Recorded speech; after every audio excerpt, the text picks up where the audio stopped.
Aslan is the original highest king of Narnia. He represents the ultimate of all of the creatures and was actually the one responsible for creating the world of Narnia. He's an interesting character because in some ways he's all-powerful and all-knowing, but at his heart he still has a vulnerability. Thank you. I think C.S. Lewis used the character of a lion for Aslan because he represents something that's both fearsome and awesome. You're attracted to and at the same time you're afraid of. And that's who he is as this high king. He's somebody that the children immediately warm to, but he's somebody that you know any minute could turn around and just bite your head off.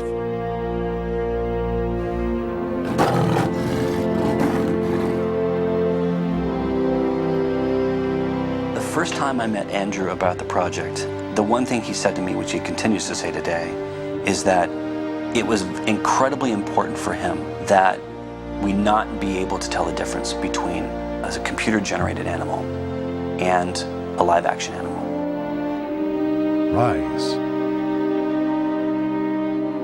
I think they're going to look at Aslan the lion and go, how did they do that?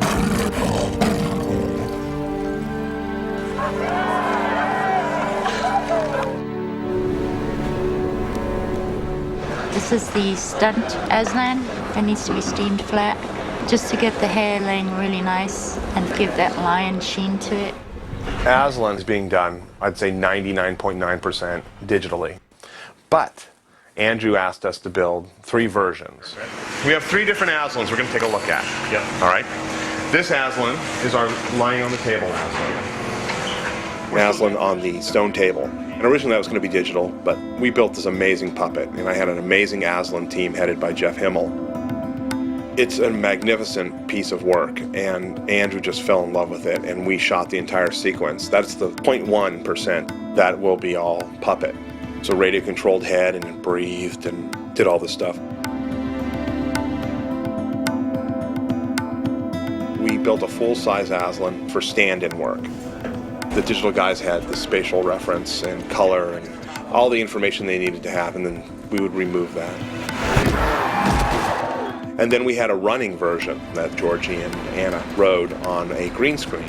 And originally what they had contracted us to build was basically a blue form. And I went, I don't want to build that. I want to build an Aslan. So we went ahead and we built this hero mechanical Aslan puppet.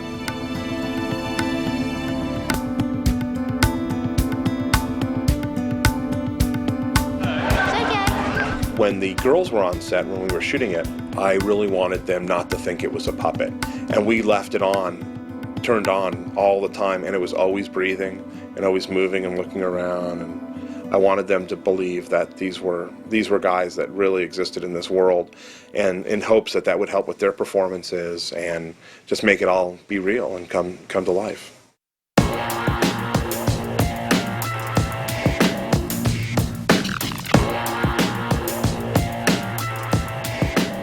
Aslan is probably the single most remarkable achievement in CG character animation. Not only for the level of technology that goes into creating this guy, he's got to deliver a wide range of emotions equal to any actor, I believe.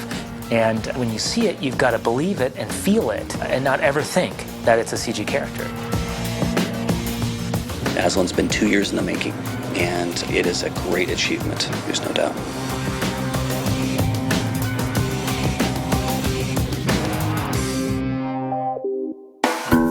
Aslan is entirely hand animated. Early on, there was discussions about whether we would try and motion capture a lion. In the end, it was determined that to get the performance we needed, we probably wouldn't be able to get those motions out of a lion, even a trained lion. We work in Voodoo, which is our proprietary animation system, and it allows us to do a lot of stuff like fur, simulation, crowd, regular animation, and lighting. First, what will happen is we'll get concept art. So Aslan, when we first got him, we built a digital model based off of a maquette that we received.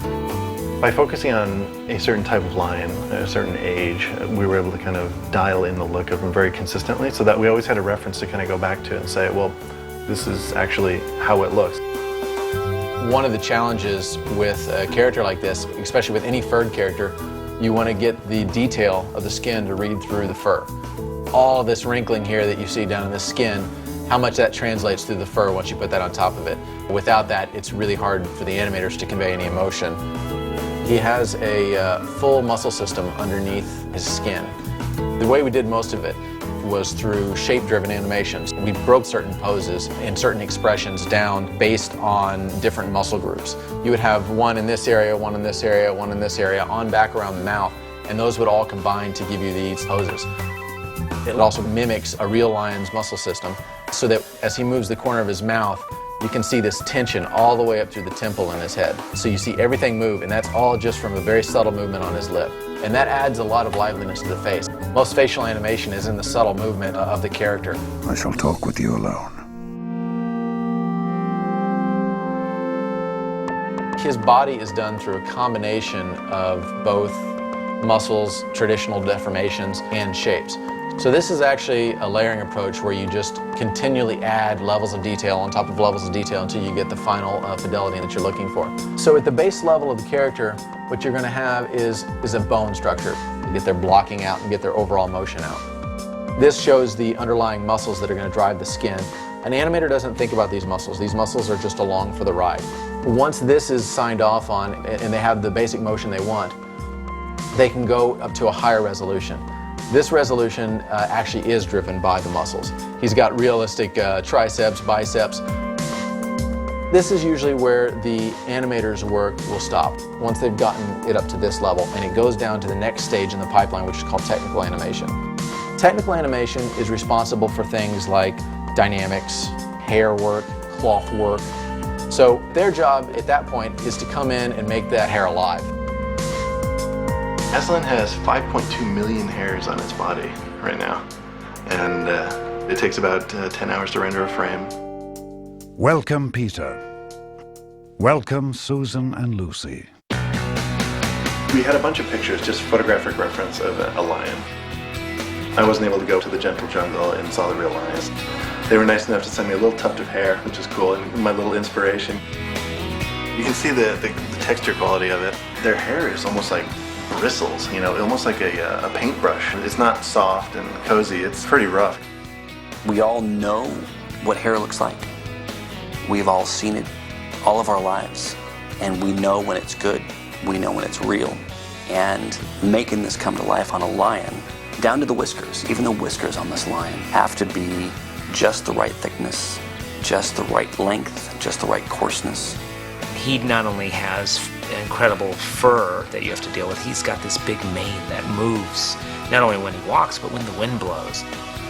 It's one thing to just kind of have a nice, beautiful mane where it looks like he's gone through and, you know, the wind blowing through it and stuff like that, but we didn't want it to be too perfect, and we took all the different clumping parameters from a real lion and tried to just kind of keep it true to that, keep it true to the chaos that was in the fur.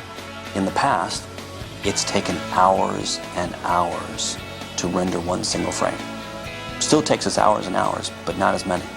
I don't think we could have made him using the techniques that we had previously. So it's amazing that we had this in-house programming team with the rendering software and the Voodoo software, and it basically allowed us to get this done. So I think we've come in the technology that lets us believe that this is real. That's just to make it look real. The real challenge is the acting. If you don't care about Aslan, if you don't care that he's going to go sacrifice himself and die, the scene has no impact, and the movie doesn't work. That's an incredible challenge for visual effects. Yeah, you got me a little teary. Just think about Aslan dying for a moment. His sorrow, his fright, you know, as he's about to die, and maybe his internal turmoil. All of these things have to be conveyed in looks and eye expressions and facial movements. If we don't do our job well in visual effects, you don't have that emotion, you don't think about that character. And our challenge has been to really have the audience wrapped into that moment.